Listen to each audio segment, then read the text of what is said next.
Welcome to Live with Jill and Frank, Welcome. episode 43. A little bit off on the numbers because we had a miss Eh, last week, but we're sticking with it because that's the lineup. It is Um, definitely some episode. Okay, yes. we know that.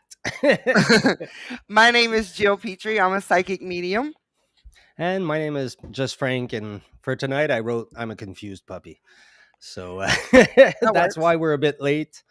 Listen, I think we both were a confused puppy. We showed up and we started talking, and we started actually talking about topics that we want to discuss tonight, and And then then we went found off out, topic. hey, how about we do this live with people? So yes, that's those are the kinds of things that can happen with us. So stick around. There's always something interesting. Yes, definitely.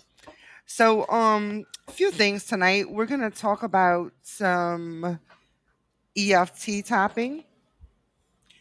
If you don't know what that is, it's emotional freedom technique. Something we've been doing in one of our circles the last couple of weeks, and we're getting some benefits out of it. So I wanted to kind of share it with everybody. Something that you can do at home. It's not just for people that are developing mediumship or psychically. It's something you can do for anything, like any struggles you're going through. If you're dealing with anxiety, if you're dealing with trauma, whatever it is, it's a technique that can help you. Frank, you have any experience with EFT tapping? Really like the same I was telling you earlier. I've had before.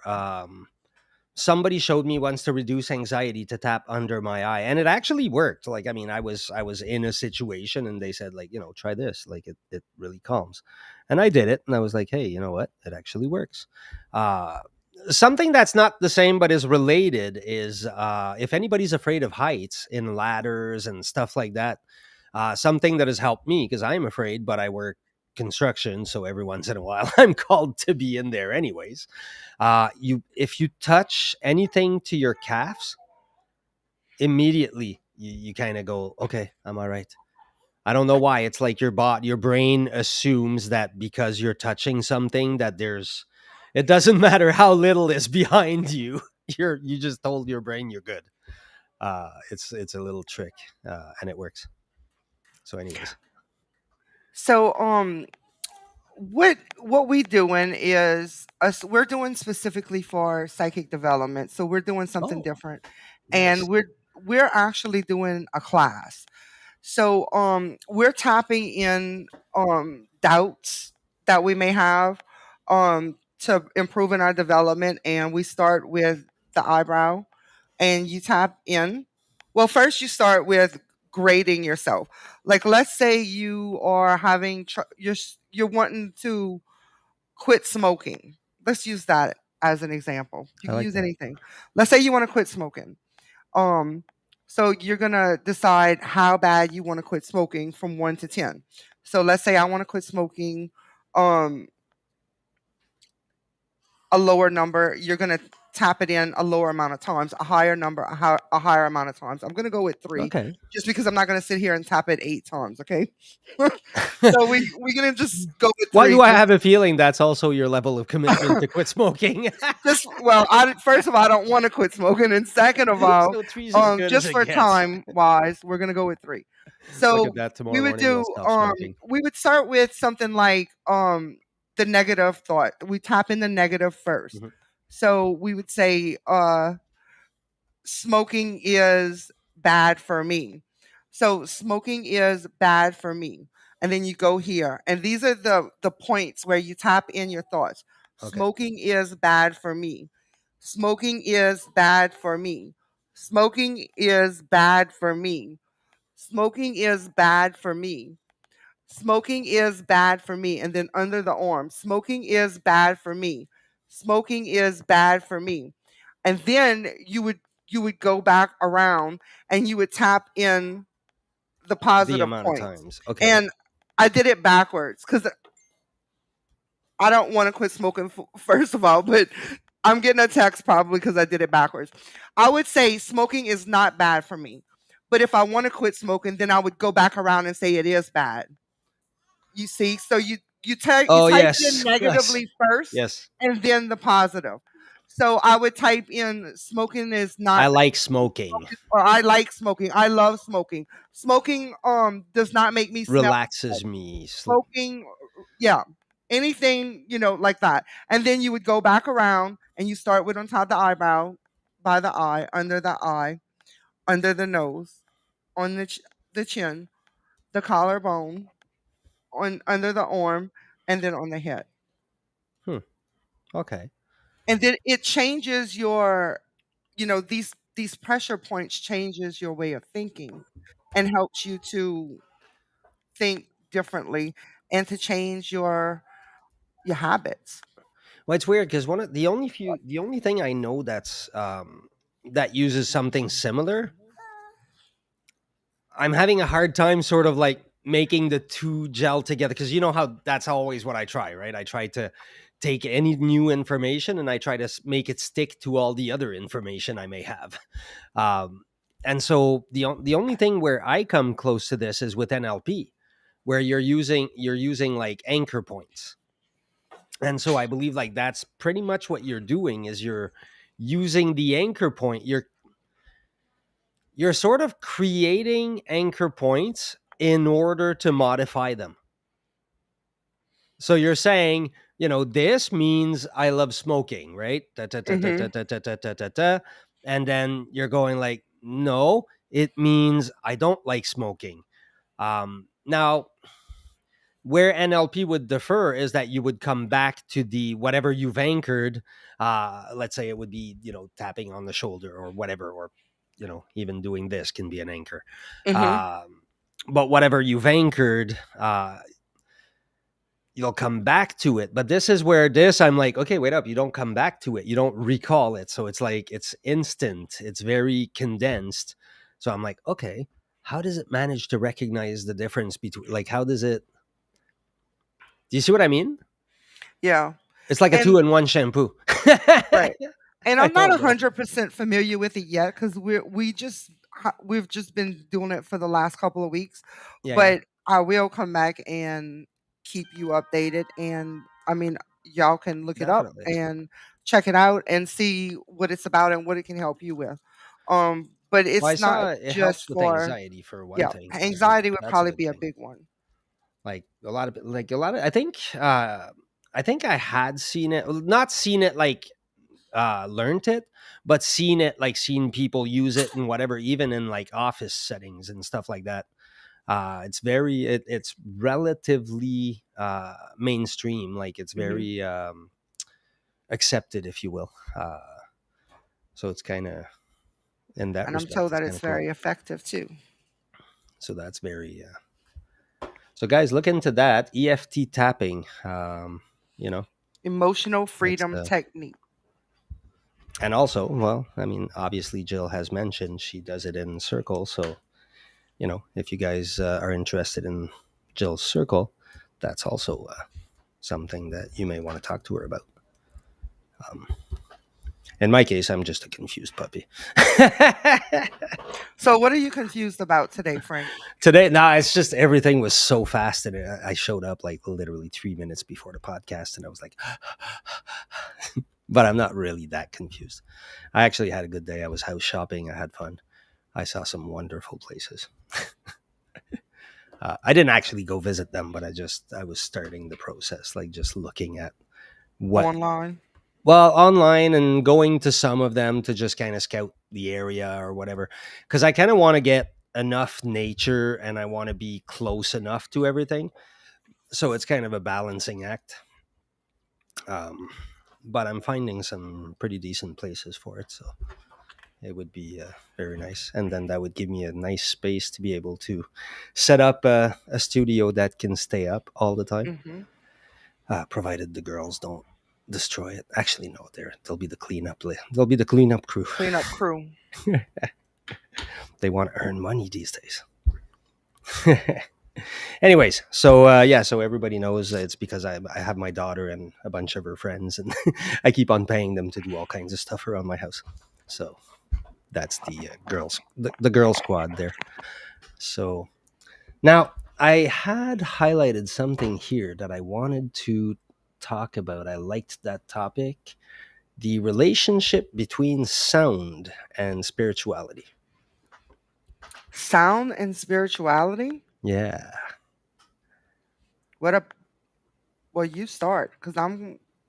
You'll, I you'll don't know. get, I'm dumbfounded when you just first mentioned it. you'll immediately catch on, because it's something that you've already shown interest in.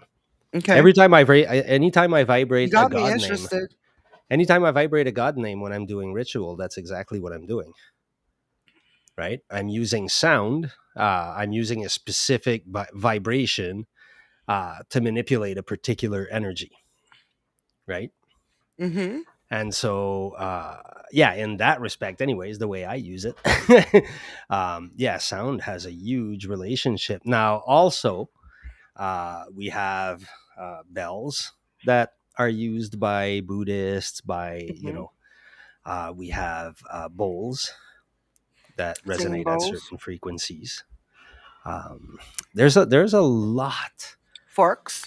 about sound and music as a whole is very I mean Yep. it is human, it is tribal, it is in our gut. It's not something that comes, I mean, it comes from our head, but it comes from deeper, it comes from our gut. We've We had actually tried music. music in the circle before because music is to me very important. Before I do a reading, I usually listen to music. A lot of people go into meditation, but Mhm. music is my meditation. Imagine for a moment that you're, you know, millions of years ago, whenever humanity started or whatever, right? And you're walking through nature. Now, what do you hear, right? You hear thunder, you hear storms, you hear, and from my understanding, I don't think the weather was that clement back then either. I don't know how we made it. We can't make it through this, and we made it through that. Wow. um, but anyways, but you know what I mean. So we had thunder, we had the rain, and then we had, like, you would come across a little stream of water, and all of a sudden it would be like, because there wasn't any of all the noise that we have now, right? It was just, you walked around and then you would hear something in the foliage, or you would, sound would play a very important part, I guess, in our I came up with a weird theory. Like, don't get me, it's not an actual theory, it's just I play with ideas all the time in my head, so Hmm. I'm disclosing that to people, that. um but they say there's people that use the name Jehovah, or Yahweh, Jehovah. or Jehovah, Yahweh, whatever. The thing is, that name is the one name of God that nobody know. It doesn't come with a pronunciation. We do not know how to pronounce those letters Hmm. together. It's like unknown.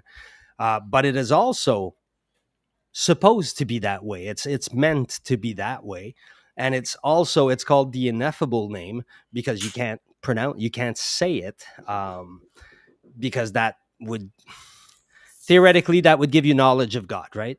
Now, at some point, I was toying with the idea.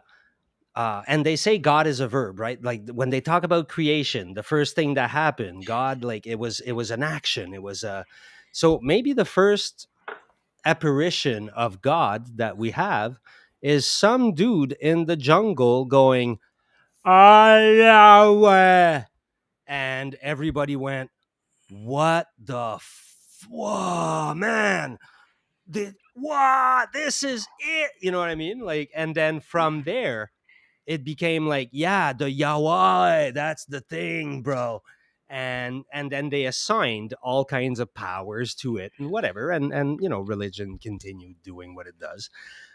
But I don't know, I was just having fun with that. Um, And that's why we don't know how to pronounce it, because nobody freaking knows. It was just some dude that said that, but it was the original sound. It was the first thing ever said by any human, because at some point we had to go from silent to you know what I mean? Like, somebody somewhere like just went, "Whoa, I can do noise. How does that work? I can imitate that thunder and that." And then we started yelling at each other because we do that so well. So I imagine that's the first thing we did with our voice. I just don't. When you said that the first vision, that you lost me. I Oh, don't it's believe. those I are know. just I know. I know. toying I with know. It's just ideas. words. But in my mind, I'm like, I don't think there ever was a vision. Oh no, there's no We're going vision of deeper that. now. No, no, I that know. was I just know. It's a a metaphor. brain. It was a brain thing, not a. That one was not a vision, but it was a brain thing. I played with that information and went, "Hey, what if?" I do that because I mean, a lot of So it is just what ifs. A lot of it, I mean, everything has to be until we get there or wake up exactly. completely. So I just keep on changing it in my head. That's something I do, and I think sometimes I wonder. I'm finding out, that I'm possibly autistic, and I'm going, "Whoa, wait a minute! Have I been trying my entire life to teach people how to think in an autistic manner?" Because that's what I do, right? I take apart everything and then I bring it back into the big picture, and then I make it make sense. And then on top of it, I studied the Kabbalah, which makes your brain do that in parts as well. And so, yeah, in my head, like everything is bits and pieces, and I just try them on for size. I just kind of go, oh, what if I believed this today? What would happen?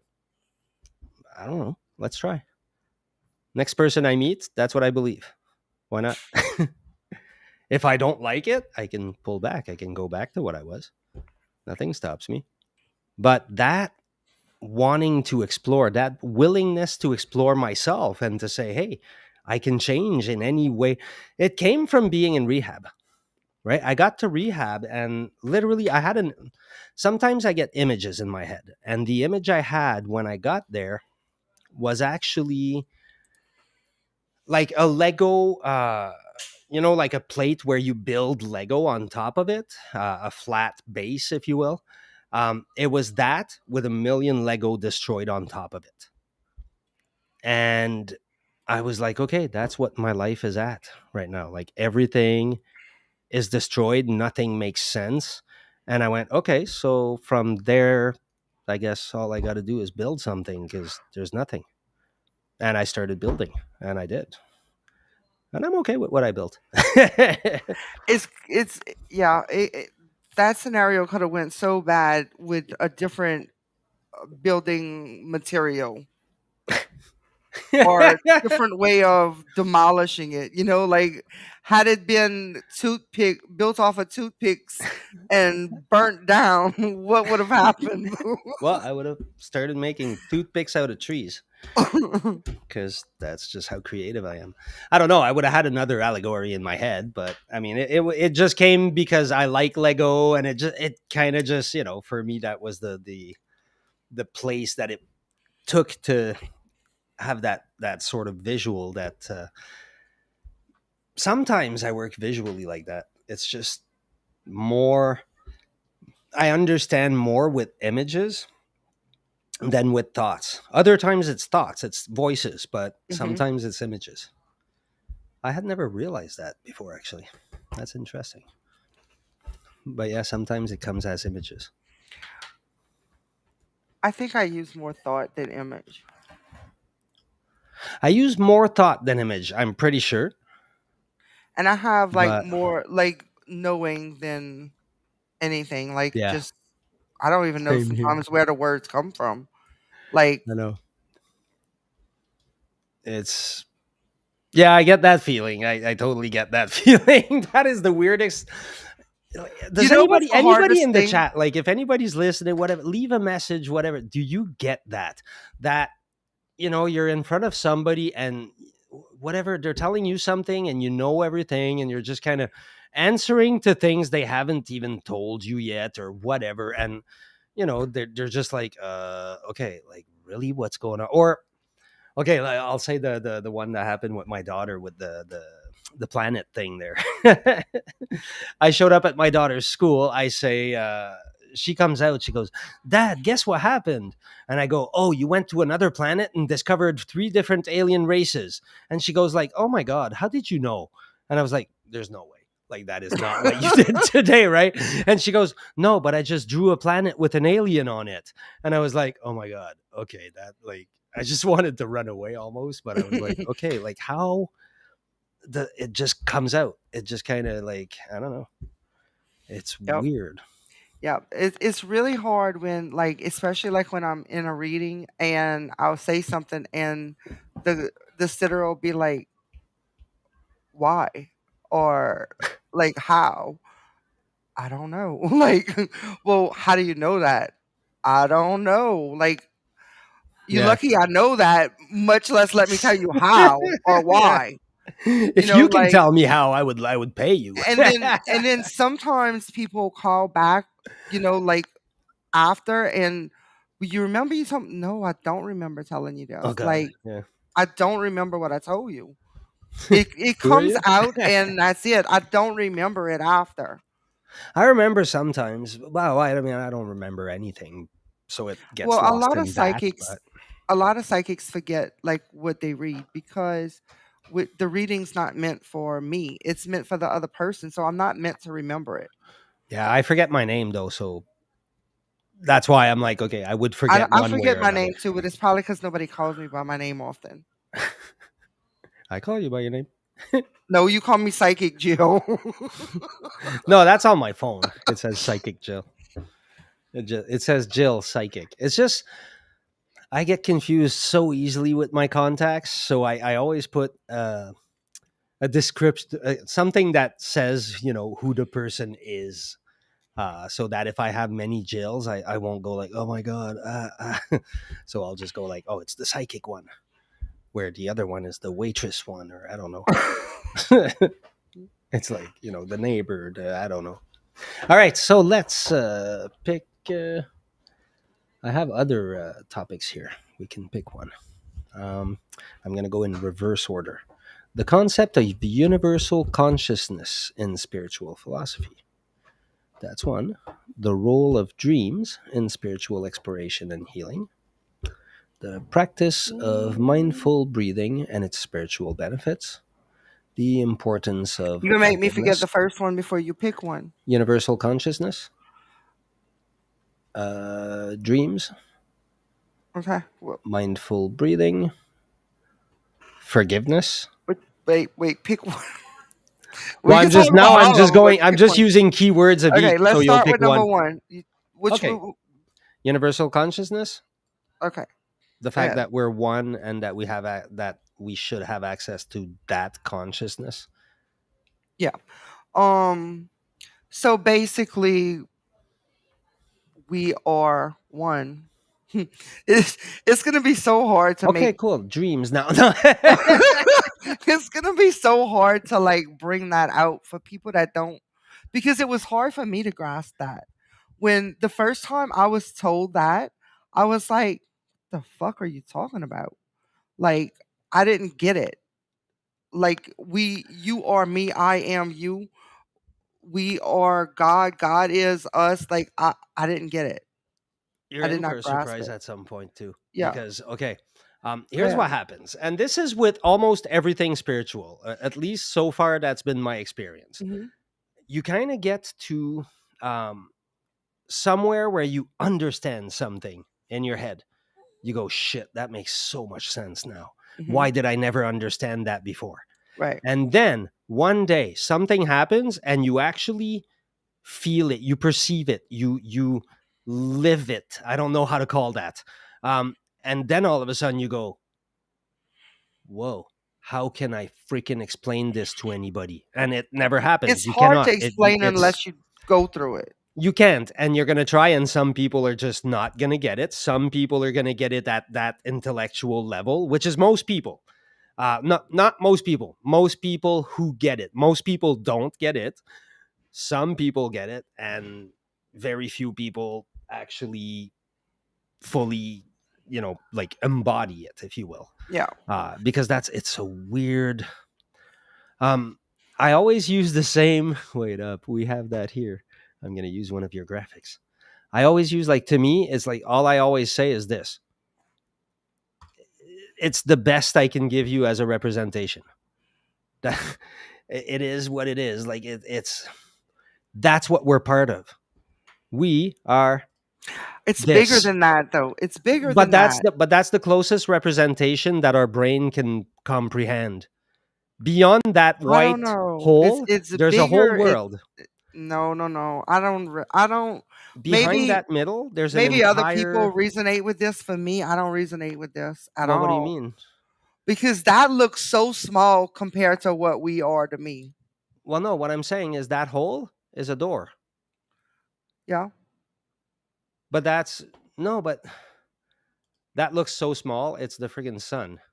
I know. You're I calling the know. sun small? Yeah, compared to the universe, you damn right I am. The sun is by no means small. Well, yeah, compared to the universe, but you're using it to comprehend the universe. Like, Your relationship to the sun. Do you understand your relationship to the sun? hmm What is your relationship to the sun? the sun is what provides me with the heat in Louisiana. The sun is what provides you with The life. sun, I know the It's sun the one and only provides thing. me with everything: food, um, light, heat. Everything. I get it. I get Life. it. But Life. It is life. but we are still bigger than the sun. Yes, Be, we are. But what I'm saying is that thing that you say nobody can understand, the closest representation we have of it is the sun. It is that level of energy plus that energy. Have you ever stared at the sun? you Don't. You'll go can't. blind. Please, people, never do that. Why? Because that's how bright God is. That's what we're part of. Hmm. Now, if you focus on that for like I do people do exercises where they bring down energy and whatever. Go try and do one of those standing in the sun. Tell me you get the same experience. All of a sudden, you'll be like flooded with that energy and you'll be like, what the heck's going on? Well, yeah. Where do you think it comes from? That's where it's coming from. You know what I mean? Like, yeah, the universe is bigger, but yes, the laws of the universe that are affecting us closely are we're more affected by the things that are in proximity to us, like the sun, the moon. I mean, any women will say the moon affects us because you guys are all freaking timed on the moon. So, Men are from Mars or something. well, yes, we tend to be more timed with, well, not really timed with the sun, but in some respect, anyways. But it's yeah, the sun and the moon have always been the representation assigned. But then each of us within has both aspects. And it's important for us to go and to explore the opposite. Like it was important for me to go and explore the moon side and then come back to the sun side. Come back to the it. I don't know how to explain it. When I was on the streets, when I was younger, I would speak to the moon. Like I would literally I'd be outside sitting, before bed or whatever. Bed was like, a patch of grass. But before bed I would, look at the moon and I had a quartz, like a pretty big piece of quartz somebody had given me. I had seen them pass and they were wearing it and I was panhandling and I said, "Oh my god, I love your quartz." And they said, "Here, have it." And I was like, "Oh my god." Anyways, and I would talk to the moon and I had a relationship with the moon. But I think this is when we start delving in. Most people, and I mean, anybody that's listening to this, please comment. Like some of those things, they're theories I have, and they're backed up by certain people and certain things, but I'd like to see how they apply to other people. But as far as I can tell, we sort of enter like the mediumship and our psychic abilities, and we start playing with visuals and entering slowly the etheric world, and that is the world of vision, that is the world of dreams, that is the world of the moon. And at that time, when we're crossing that time, when we're learning about all those things, we're focused on the moon, typically we'll have that sort of relationship that's more special with the moon than with anything else. But what I found happened to me is that after I started like at some point,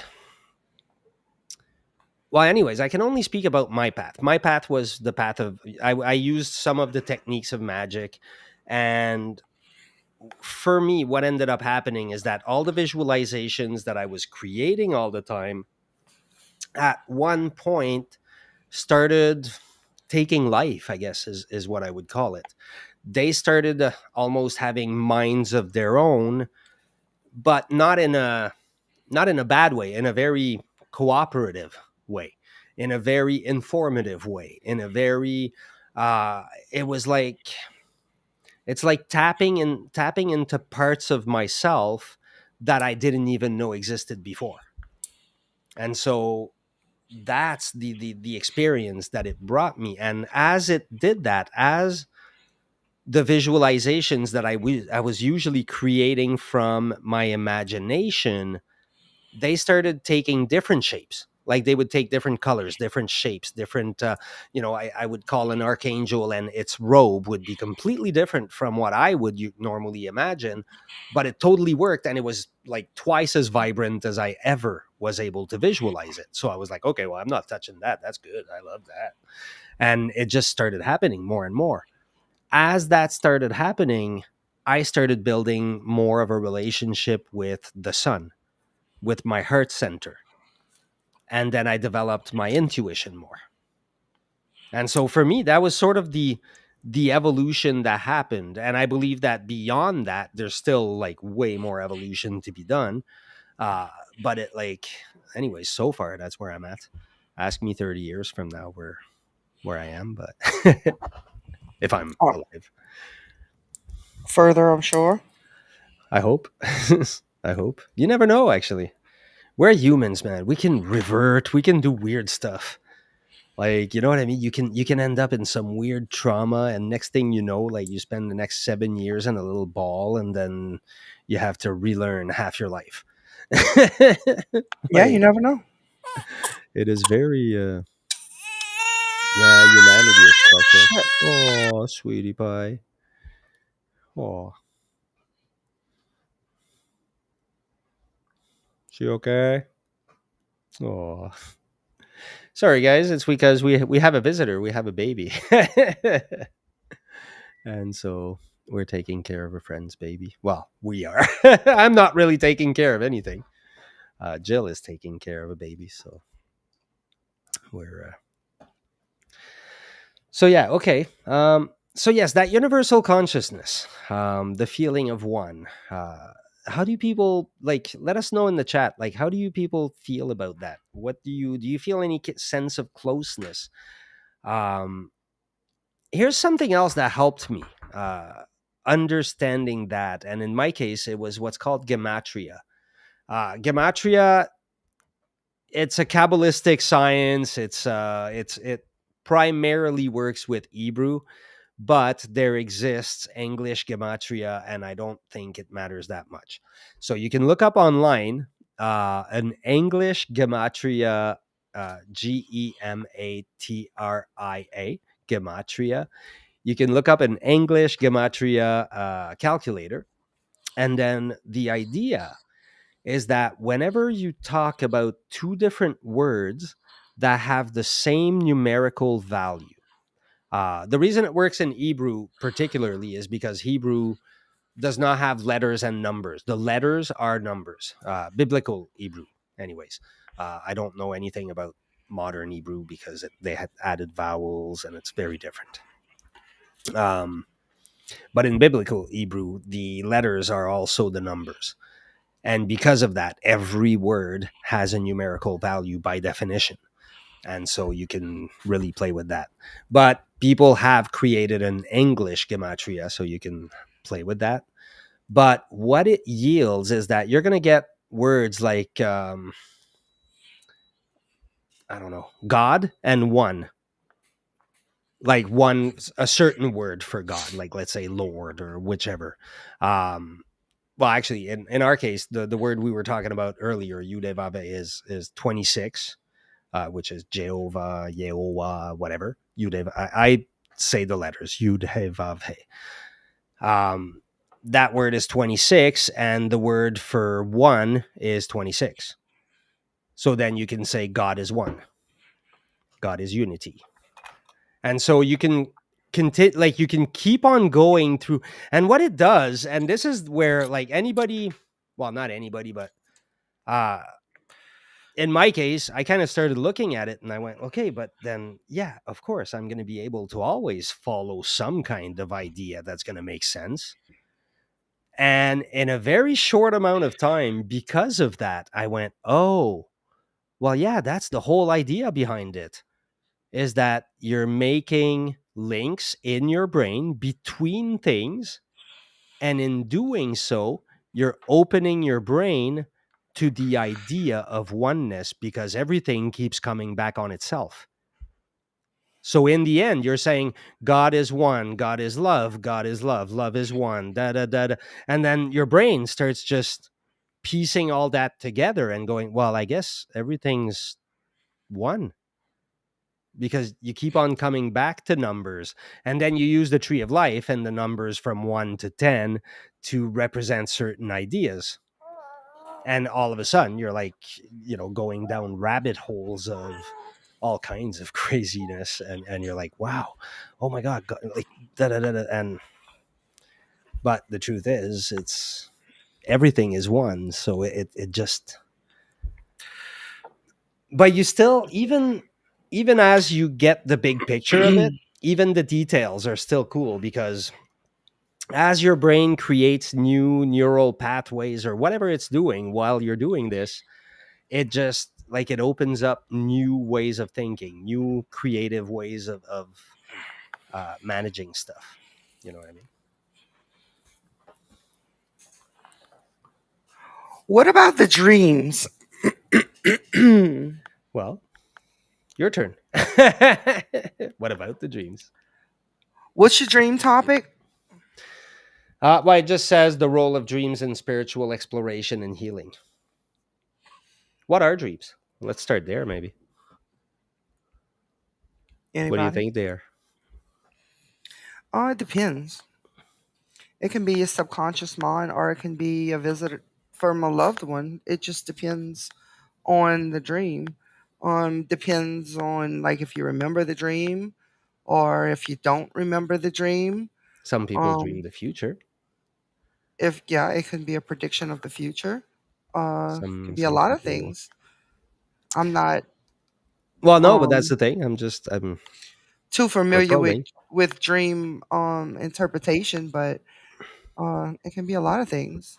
Well, see, okay, I'm not going to be popular here, but all those books that are like interpret your dreams, and it tells you like if you see an elephant, it's because, yes, those are perfect if you need fire. Aside from that, I don't know, because dreams are very personal.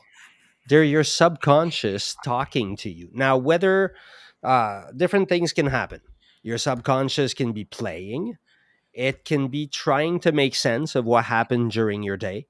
So you'll revisit stuff that happened and you'll get information mixed in that's like, relevant to what you did today or this week or whatever. And then there's your subconscious actually trying to tell you stuff, because it attempts to. Okay, well, here's what, you know what? Three topics above, there's also the higher self. And A dream can be your higher self. exactly. And that's important because, yes, those dreams, like knowing what your dreams are telling you, will get you closer to that higher self, closer to that part of you that knows. I don't know what to call it. I call it the part of you that knows because it just does. It knows. Um, and that you speak to that through your intuition. That's how you communicate with that part of you. Um, so yeah, it gets you closer. You know what I mean? Your dreams are sometimes, like oftentimes, it's trying to tell you things because it uses symbols. It cannot. It's very poor at using words. Uh, oh, sweetie. It's your subconscious does not understand words well, and on top of it, this is especially important if you're doing affirmations and things like that. Never use negatives because your subconscious does not cap capture does not capture negatives. So if you say I don't want to drink, your subconscious is hearing I want to drink because you're focusing on drink. It's a little trick of the mind, but yes, it doesn't understand negatives. It only understands that you're thinking about drink. So if you're trying to say I want to stop this, it's not going to work.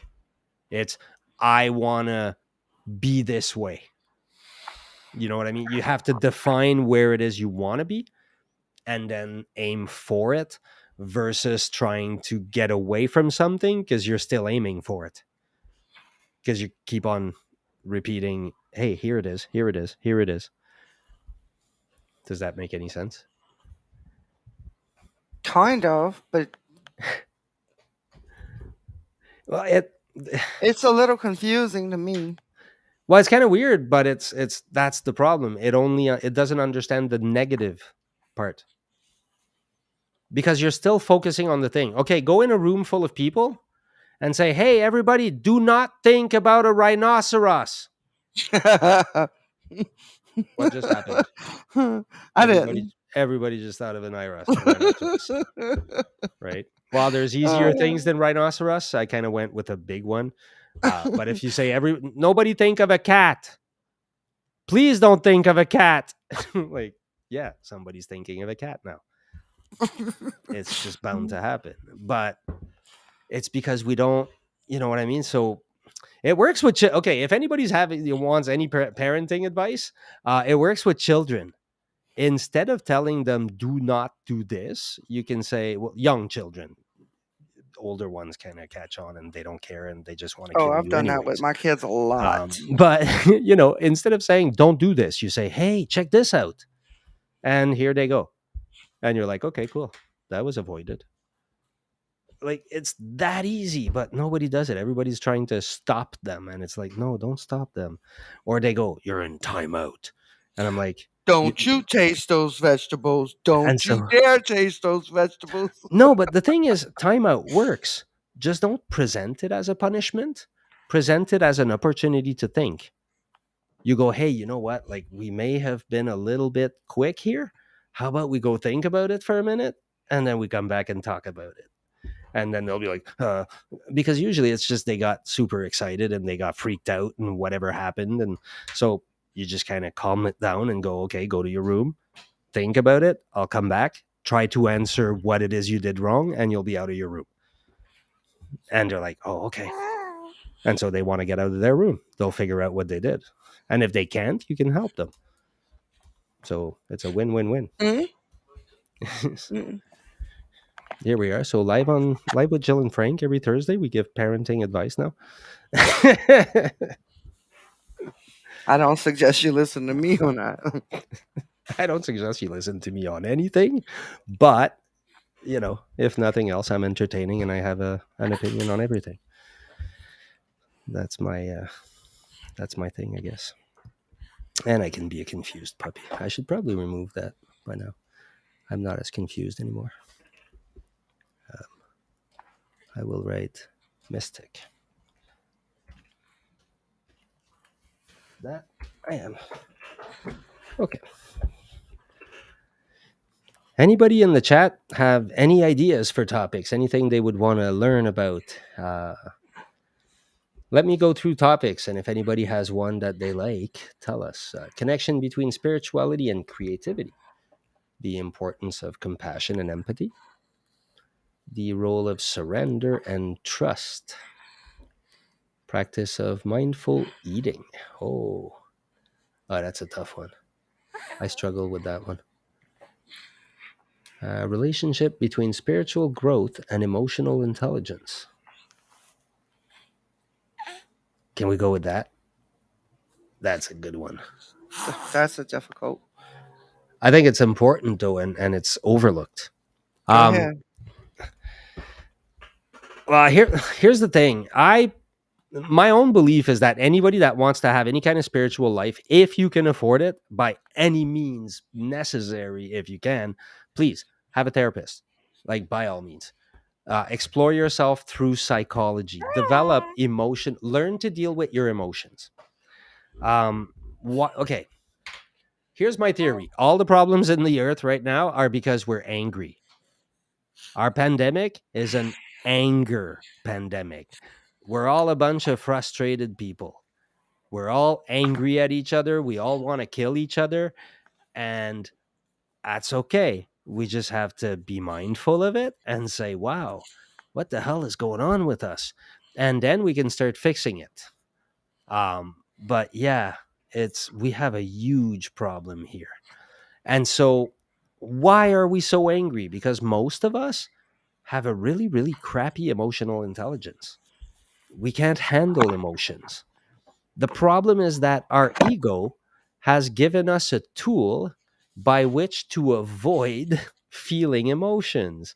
And that is get angry at people, blame everybody around, and shove everything in our shadow. And then we are a torpedo. We're powerful. Yeah, anger feels powerful, but the problem is it's fake. It's not real. You don't have any power when you're angry. You lose all your power. But it gives us the impression of being powerful. So we all jump on the internet and hate on each other, and we all it's unbelievable what we're all doing right now. Everybody, but just it's not because one person is right and one person is wrong. I mean, everybody's got good points, everybody's got bad points, and right now I think almost nobody's got good points because everybody is taking excessively extreme views on everything. So we're always split like at the exact opposite of everything, and nobody's even aware that there's a middle that exists anymore. uh Maybe that's why we don't have couples anymore either, because nobody understands anymore that it's not me, me, me, me, me, and hey, everything needs to serve my needs. um but we're having a huge problem, you guys. And so, if anybody wants to jump on the bandwagon of those of us trying to fix it, I would recommend looking at your own anger and what things make you angry and why they make you angry and how you can, look what's under, because anger is a secondary emotion. Anger is an emotion you feel when you're hurt. So if you don't want to feel anger and if you don't want to hurt the people around you, you look at the hurt and you start crying maybe, and you start going like, oh my god, poor me, and then once you felt it, you go, "Whew, that was messed up, all right."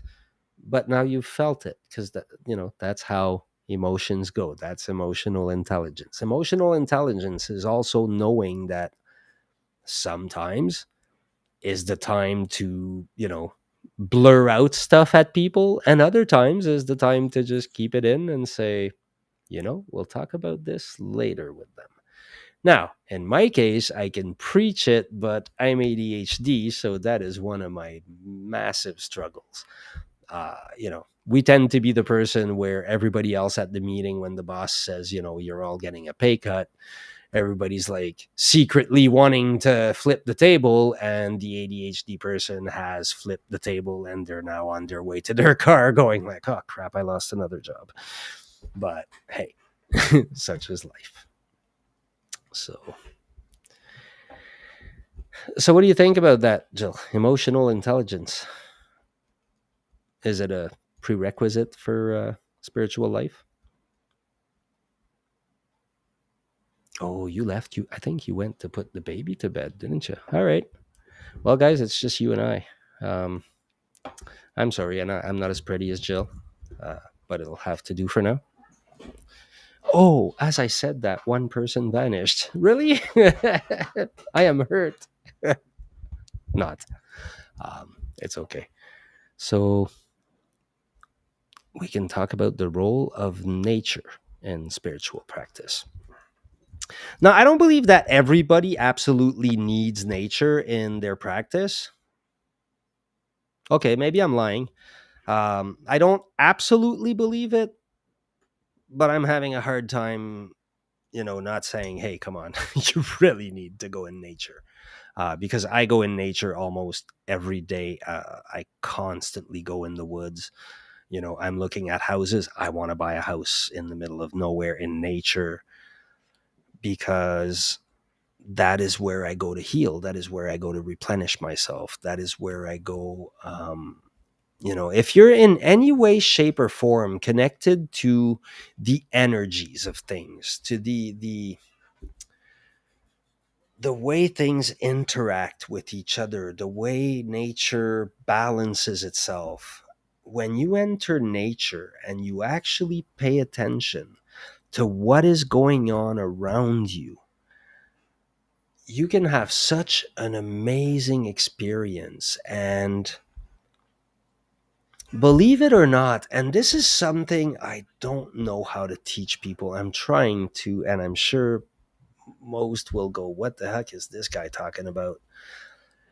But in nature, if you want, you can ask your inner self, you can ask your higher self questions, you can ask whatever you want to call it, source, and because the universe is actually, it's an interaction, there's a constant interaction between us and what happens outside of us, and that outside of us helps us know what's inside of us, but what is also source. So because we're one with source, referred to earlier during the show. Um, but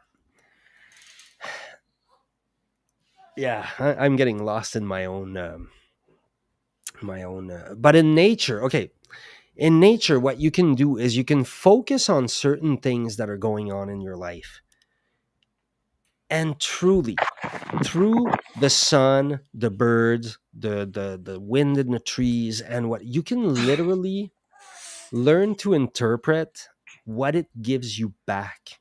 Because the world is a mirror, except when you're in the middle of a city, the world is confusing. There's a lot going on. So, if you're trying to figure out what information you can use to learn about yourself, because believe it or not, you can always look outside of yourself to learn about yourself. That's how shadow work works. If you haven't yet, go watch on Boundless Mind on YouTube. Watch my videos on. I have one on shadow work. It explains a little better. But we have that relationship with the world, the mirror that's always happening. Now, if you go in the woods and you actually kind of, become at peace. Number one, a forest. This might sound crazy to some people, but a forest will actually know you. Um, I discovered a couple of years ago that trees actually have the ability to talk to each other and to convey information to each other at a insane speed. We're talking like computer speed, like it just goes woof, and it's through the root system. I don't know how scientists have figured that one out, but they did, and that is really cool information to have because now at some point I go to the same forest. I've been going there for few years now, and so I have developed a relationship with it. And truly, when you first enter a forest, the trees will literally, it's like the forest knows you're there. It's echoed in the forest that a human has entered, and whoever that information has anything to do with will be communicated. Now, same thing as you begin to cross animals. If you learn to listen to especially bird calls and stuff, you'll hear the birds. They're transmitting information to each other, going, hey, there's a guy, he's coming.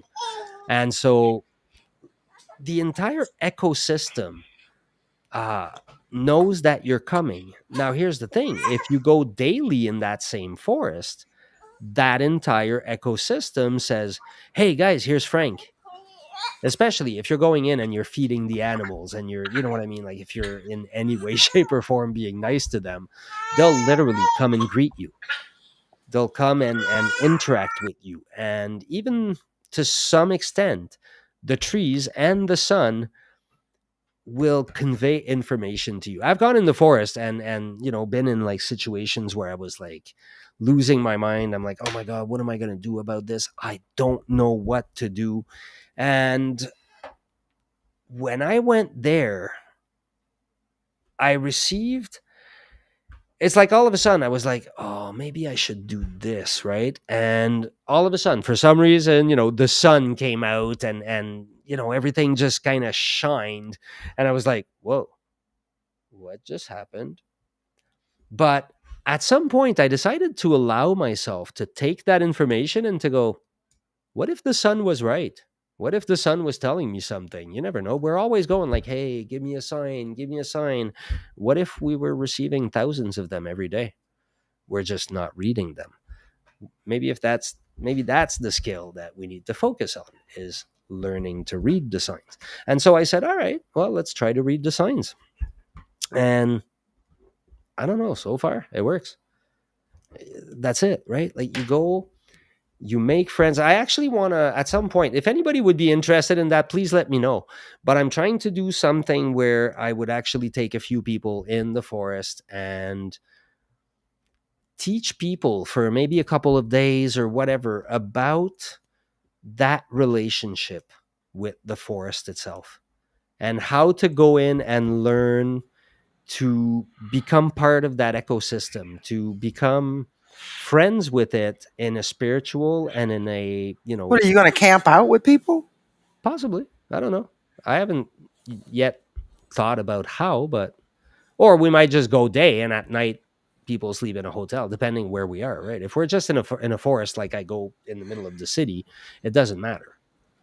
It doesn't have to be, you know, anything special. They could sleep at whatever.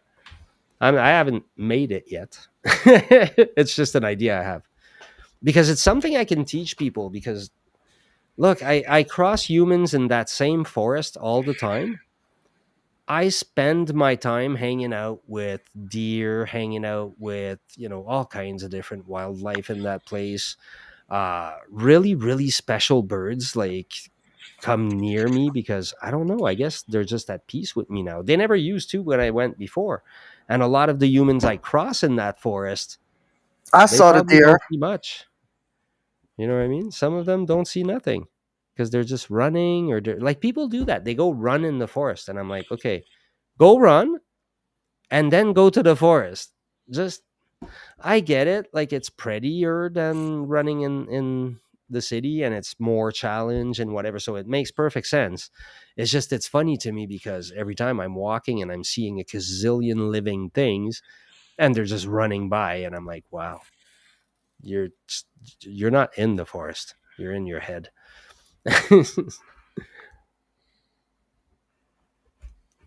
But such is the way. Humans are very self-absorbed bunch, I think. Am I wrong? Is that possible? Could it be? Could be. It's a little bit. Sacred geometry. Do you know anything about that? No, I don't. All right, we're going to have to learn. Yeah, we do. Does that have anything to do with like astrology or numerology? No. Give me a second. No, Sacred. can't. What did I say again? Sacred geometry. But I do like of course, I've come across it, but and it speaks to me in some way. Well, the shapes speak to me, like here. See, because they're all these. Let me try to share. Um, okay, cool. I'll be able to share my screen. And okay, how do I do this? Share. No, that's not share. Share. We don't need the audio this time. Sacred geometry symbols. Share. Boop. And so, all right, like these little guys there. Oh crap, I'm not sharing the right one. Well, anyways, like all those shapes there.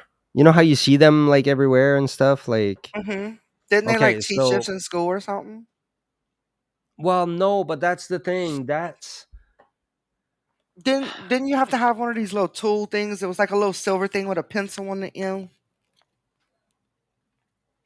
well, yeah, but not for doing this. They taught us geometry, but not like this is sacred. Those are sacred geometry shapes. Like they all have meaning and they all yeah, so that's pretty much all I know. But the shapes, that's Hey, okay. So Connor. Sorry.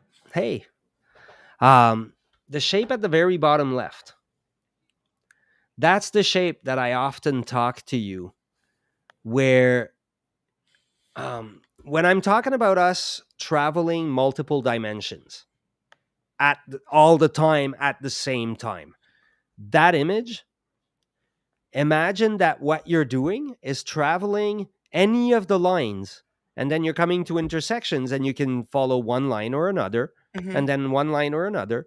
But the entire universe is that shape everywhere. Like everything, every decision we make, we're just taking a different little path in that thing. And so those are the possibilities. They always exist, but we're taking different paths. And our paths cross and uncross, and they just do stuff like that. Mhm. I don't know. I mean, I've seen these shapes before. I just never studied them.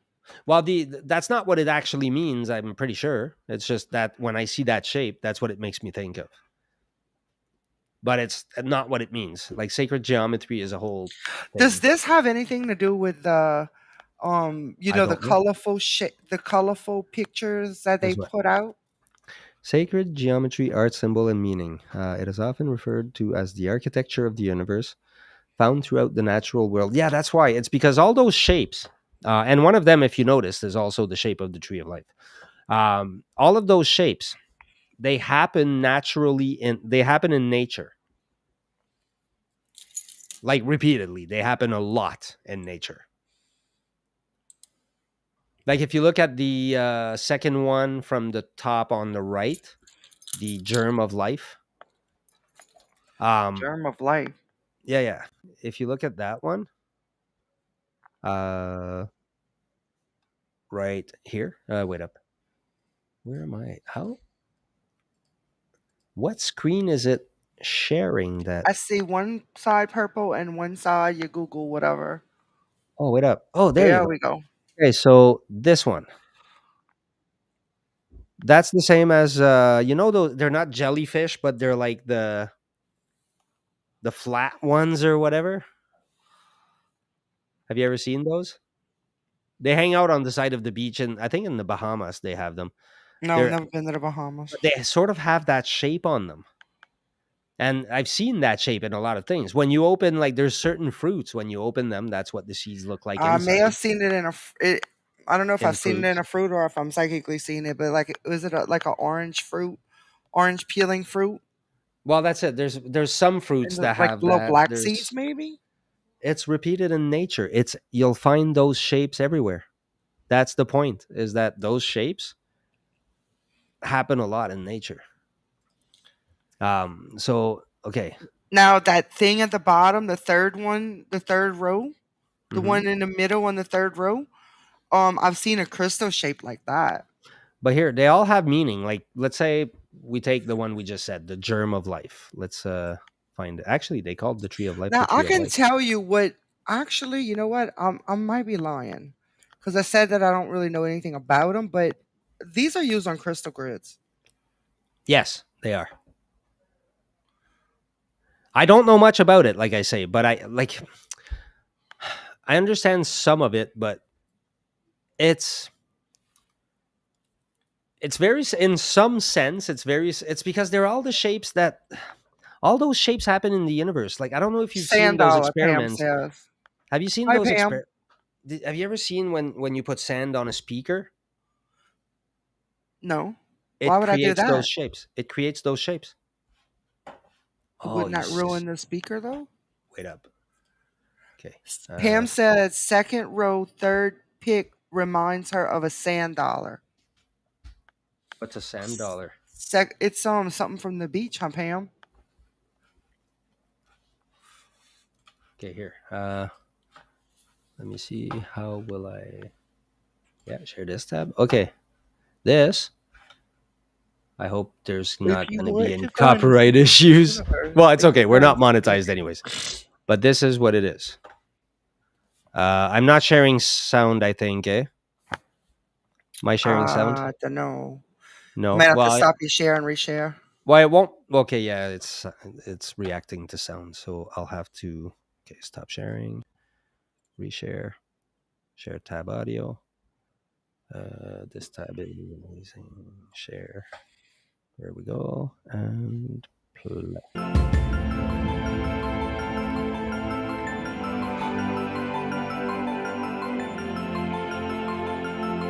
This is super freaky. Like it's super cool. So they just resonate at 100 hertz, which is a bass. They stick salt or sand or whatever. And then they vibrate it using a tone generator.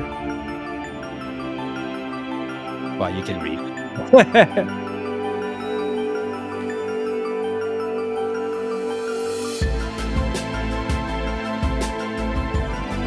That's what it does naturally. Look, making more shapes. So every time you change the frequency, it changes. Now we were talking about how sound affects the universe and spirituality. Yeah. They can't hear us talk when we're sharing, can they? Yes. Like it's incredible. It's just all we're doing is vibrate. Is using different frequencies, and it gives us different reactions. Oh, that's fucking awesome. It's really something.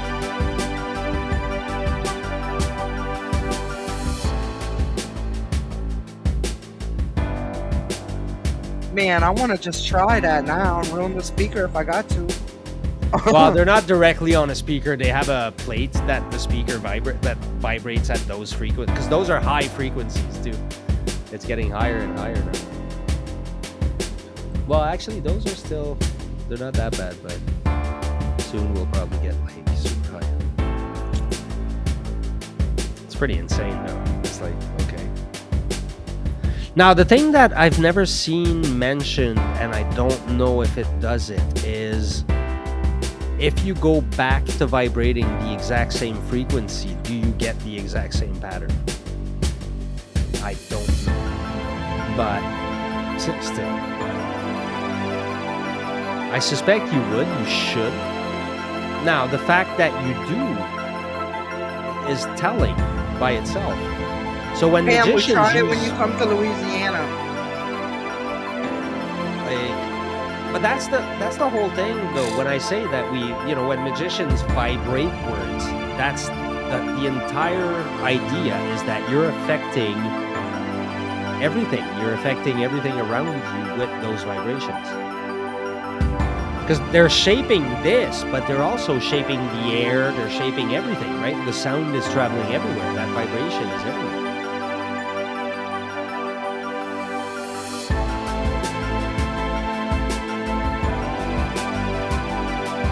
Super pretty.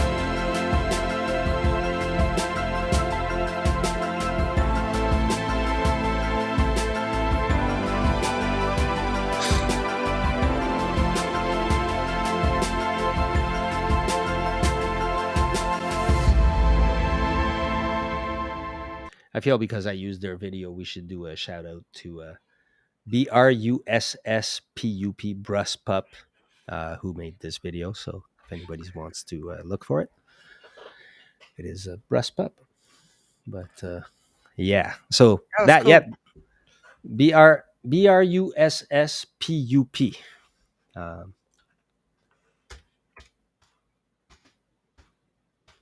that is the name of the channel. Breast pump. Huh. And it, because it's the name of a channel, it puts these little check marks under or something. Oh no, okay, it's just telling me where I just shared. Okay, I get it. I don't get it, but okay. Right Huh. then. When we write in the chat, it tells us like, okay, you just chatted with uh this channel, that channel. Pam, you might have missed it. We were talking about the EFT tapping Yeah, that's earlier. true. Pam was You'll in the have to go back and class. watch it. You'll have to go back and watch it. Yeah. Everybody else too. Everybody should watch the whole show. No, you shouldn't. You watch whatever you want. Isn't that okay? Let's talk about that. I think it's not mentioned enough. We're challenging time right now, humans. How is that, Frank? We are so totally challenging time. Um, we've always lived in a linear fashion, right? I went about my day. I woke up in the morning. I went to Jill's house. I spoke to Jill live. That was it. Then I left Jill's house. I spoke to Bob live, and I didn't have any recognition of Jill while I was with Bob. Now I can read what Jill said 3 weeks ago as if she was telling me today, and I can reply to it, and Jill might read it 2 weeks from now. And yet I have a million other things going on in my life, a thousand other conversations that are each defying time in that way. So we're not bound to that same linear time that we used to. And this is what is creating us going so fast into everything, because we're actually, the information remains available nonstop. Like we had books before, we had, you know what I mean? We had TV, what we had some recording, but right now it's happening so light. We're having spread on time, like, or mixed in time conversations. We're having conversations that defy the order in which they should happen. You may have somebody reply in the middle of our conversation, reply to what one of us said. Boom, they just jump in the middle. Like so much can happen now. And because of that, I think that's what's, we're really, like, humanity is going through something so incredible right now. It's I can't wait to see what happens. And here's the other thing that I want to challenge. Everybody's always going like, yeah, but all those changes, they won't happen in my lifetime. Like that takes generations. I keep on saying, by the time I die, there'll probably be 7 generations alive. We're going through a generation every 10 years and things are speeding up. So we're Definitely. going to go through a generation every 5 years at some point. We're going to have kids make the decisions because, people in their 20s will be clueless what the hell's going on in the world. It's going to become really weird really fast. There's a video we watched last night. I don't know if Pam remembers what it was, but it was something about how how the world was supposed to take that shift for the world was supposed to end the Mayan calendar, da da da. It's on YouTube and I 2012. yes. Pam, you know the video? Cuz it was awesome. Well, there was a lot of videos about that. Like a lot of people believed it was going to be the end of the world. Like how it really did happen though. Yeah, but I mean, it's like if it's like if every December I said, "Oh my God, it's going to be the end of the world because my calendar's ending." No, Dude, the you guy have to ran out of, it was a rock. He ran out of space. you have to you have to watch the video to understand. You can't ask Pam because she's not here. But ask Pam. Why? That's what the guy eventually says. Well, because I mean, really, it's a calendar. Like, what do you think? No, you don't get it. Uh, no, I. Oh, she's asking if you guys watched it in the circle. Yes. Were you there? About the video. I'm trying to figure out what video. I know Jonathan played the video, but I don't remember the name of the video. But what was the gist of it, anyways? So basically, um, we did shift, and the world did the. It's very hard to explain. This girl explains it perfectly. We did switch, and that's why the calendar ended. But we lost a year somewhere, some kind of way, and COVID affected it some kind of way, and I I can't even start to explain it. Like that's why I wasn't sure if I should bring it up because I have to have the video to be able to explain it. Yeah, that sounds complex. But we've changed calendars like a lot of times since then. A lot of times. Hmm. Um, so,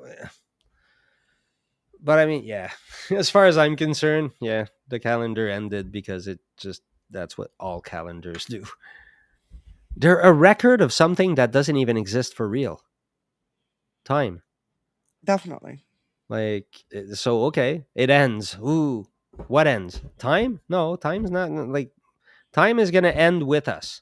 That's when time ends, when humanity ends, because it only affects, well, okay, one could argue that the animals, but then one could argue that the animals will cease to exist because nobody will be conscious of them. They won't. They may not cease to exist. But what is, like, how does? Okay, there's a good question. What is life without consciousness?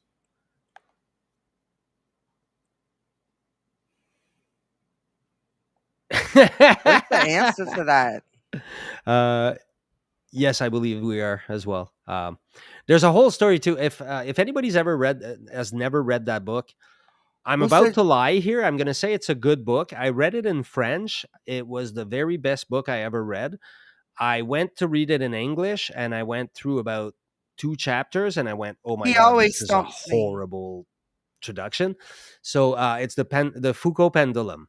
That guy came up with the theory that at some point when the Freemasons and the Foucault pendulum, it's Umberto Eco. Uh, he when the Rosicrucians in the 1300s had a manifesto where they said, "We are looking for people with spiritual knowledge.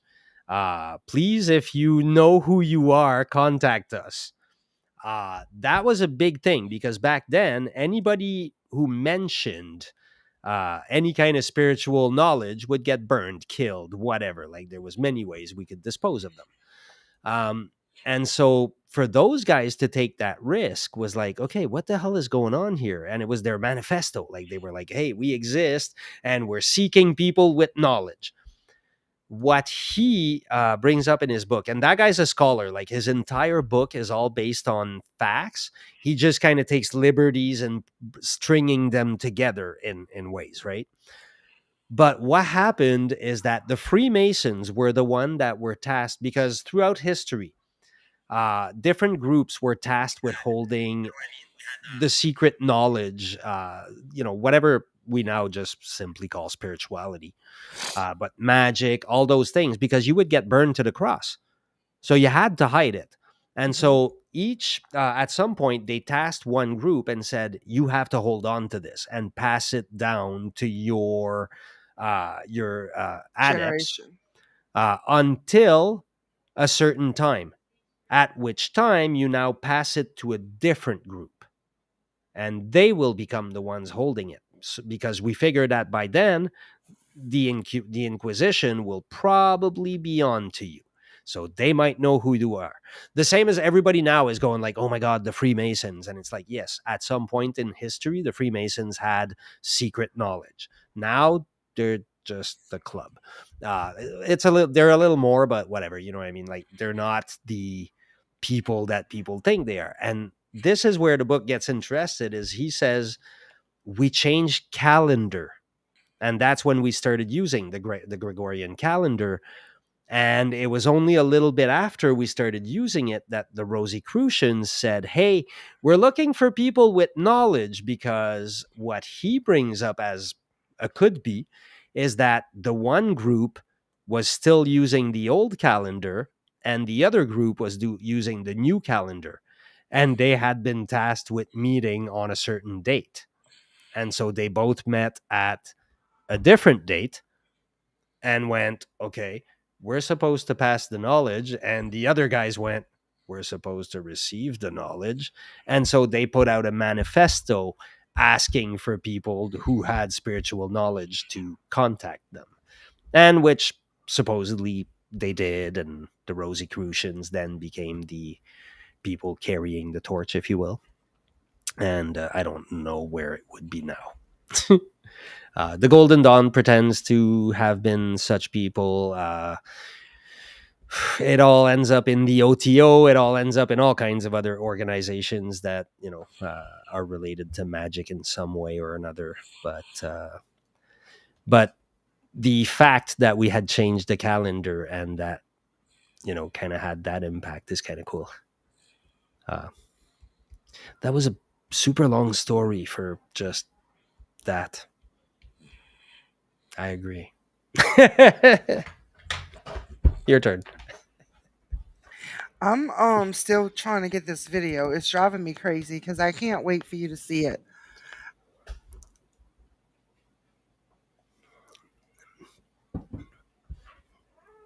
But why do I have a feeling I'm gonna want to bash it? That's why I want you to see it. That's the whole point. It wouldn't Well, be okay. fun otherwise. It wouldn't be fun. Well, no, it would Oh, still be fun. But yeah, because my problem is, and I do it too, but I'm conscious that I do it and I say it when I do it, is that a lot of it is okay, we're making up stuff in a way. You know what I mean? We all have beliefs and we all have things that we think. And the more detailed it gets, the more you're like, yeah, we're making this shit up. You remember that, right? mhm. So it's like, okay, we're all making up stuff. Some of us try it and go, hey, wow, it works. And so, all right. Some of the other stuff you go, no, that's just made up, because that, when you try it, it just doesn't do nothing. It doesn't work. But but that's where you're going to find the difference. But aside from that, yeah, we're all pretty much coming up with theories and trying them, aren't we? But That's what we do best. I think it's so weird. People look so hard for reality to be objective. Whenever you tell them it's subjective, like, they freak out. It's like you just took the carpet out from under their feet. And it's like, no, you define your reality. Like, absolutely. Yeah, everybody wants to be right. Yeah. Well, not everybody. Most There's people very, very few people that that don't. meditate at top of mountaintops and don't. But I mean, yeah, it's an ego problem. We have an ego and anger Yeah, problem. that's the biggest thing that stands in everybody's way, Yep. and that's probably what's the biggest thing that's ruining the world. It's okay though. We're getting there. We're getting to the appreciation that, hey, we may have an ego problem, because we're talking about it on the internet. We're saying, hey, Hmm. look, people are taking selfies themselves. People are filming their, I mean, they're, I've seen guys, like, they talk about going on dates, and the girl gets there and she pulls out, like, the stick light and stands on the table and takes pictures of the meal, and the guy's like, that's my date. Holy moly, I gotta go. Like, it's like, oh my god, like, that's how self-important we've become, right? Like, it's like, oh, I gotta film myself doing everything, and I gotta, it's like, wait up. Like, I mean, I know you're on YouTube and Facebook, ironically, uh but nonetheless, like, if you have something to say and it's gonna help humanity and it's gonna help people in some way, sure, yeah, that's great. But wow, so much is going You know what's really annoying too? These people that are, I don't know if you've seen them. They go into like the government buildings with cameras filming, just to get a rise out just of to the start. staff. Yeah, Yeah. it's like just to waste people's time and to call law enforcement because I know my rights. Blah blah blah blah blah. They're trying to Like, entrap police officers, why, basically. Yeah. why do you? Why are you starting It's this like, commotion? Get a life. yes. I used to I used to be good at going and bugging police officers, and so, look, I know that you can get a rise out of them. Like, they're humans. They're not, it's not because they're all bad. It's because, well, I mean, don't get me wrong, when I was on the streets in Montreal, some of us would just come down and grab some people and beat them just for the heck of it. So, yeah, some of them are pretty bad. But that being said, there's still a lot of them that are not. But if you push enough, Yeah, they'll do something bad. Of course, they'll make a mistake. Of course, they'll like, you know what I mean? Like, you can't just go and poke them repeatedly and punch them and go like, "Oh, that guy, look, he punched me back." Well, no, that doesn't work. You can't like, I don't know, like, talk to the guy and challenge that he's asking you for your identity while playing with a brown paper bag beside you. You know what I mean? And go, Yeah, no, like you're not allowed to see what's in the paper bag. Like, come on. we want to go and we want to teach our kids not to be bullies and to do the right thing and stuff. Yet we're on the internet bullying people, trying to get a rise out of law enforcement and I just know. kicking for shit. Yeah, but hey, here's what. Better yet, we want to teach our kids not to bully people, and yet we bully them. So whatever. True. That's where we need to start. We got to start bullying our own kids. What's When did we decide that a good kid is a kid that listens and does everything you say? That's not even a good human. That's a useless human. Hmm. Like, question things, ask, like, challenge something. If my kids never challenge anything I say, I did something wrong. Oh my god, like, I've created robots, right? Like, I haven't created kids. But no, people want robots. And then when their kids become adult and useless, they go, "What's wrong with that generation?" Well, you raised them useless. You told them that, they needed to do everything they were told, so that's what they're doing. They're doing everything they're told, but right now the people leading them suck. So, well, they suck. That's all. Yeah, I think we have a True. small leadership problem in the world right now. Definitely. It seems okay, I'm sorry. I'm going to have to say this. Are the baby boomers going at some point? I mean, really, I mean, the world is ran by a bunch of 98 years old who are trying to put as much as possible in their pockets. Why? I don't know. They're dying. They did not take it with them. Like, I mean, really, guys, unless they've become immortal and we don't know, which, I mean, you never know, man. It's the baby boomers. They're probably sucking babies. Well, they are. Some of them are in Hollywood. There's actually a company called Ambrosia that provides rich people, with kids' blood for them to get transfusions to try to stay young. Yes, that's the kind of world we live in. The company's called Ambrosia. You can look it up. It Okay, that's exists. crazy. It is a service. Now, where do you think they get that blood? That blood From Ambrosia. from kids in the ghettos that are going to give blood and get paid? Yeah. That's crazy. There's a lot of shady stuff going on in the world. It's well, yeah, because poor people go give blood to get money in the states, anyways, and then they grab What that do you blood do in and they buy Canada? it. I don't think we get paid at all in Canada. You can go give blood, but it's just because you're trying to be a good person. I don't, because I never I'm got gonna paid to pass give out. blood.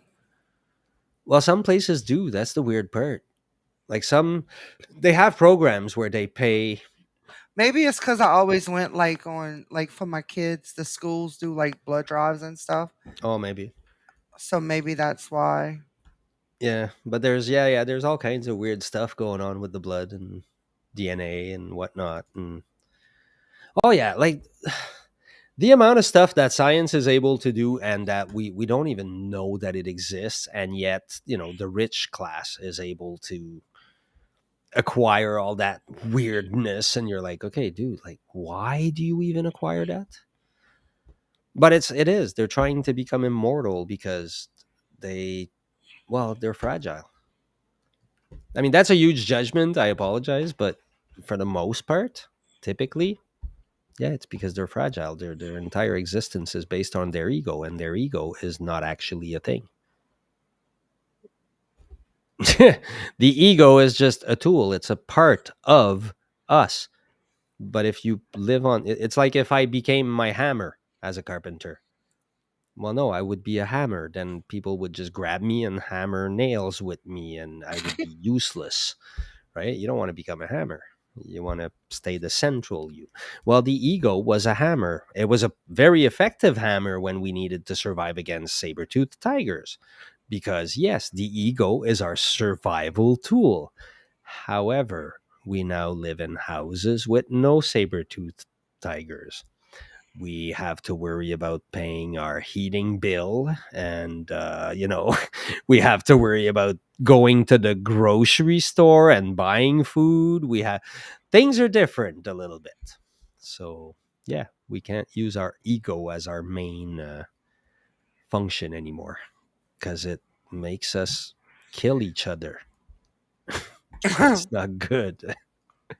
It makes us hate each other, that's all. So we need to find a new way of functioning. New way of life. That's exactly it. But we will. I'm confident of it, because everything that's going on right now is leading us there. It's all just bringing us to where we're going to be able to become a better humanity, I think.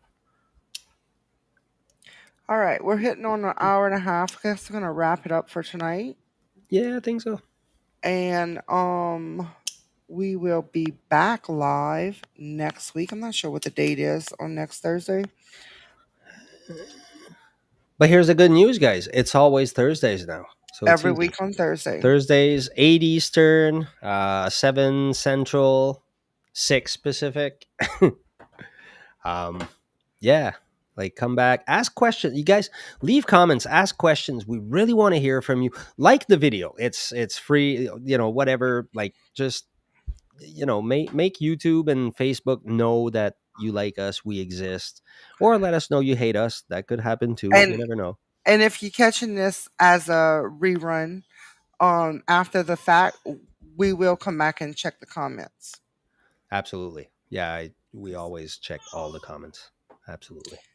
So thanks for joining us, guys. We will see you 1 week from tonight. Take care, and lots of love.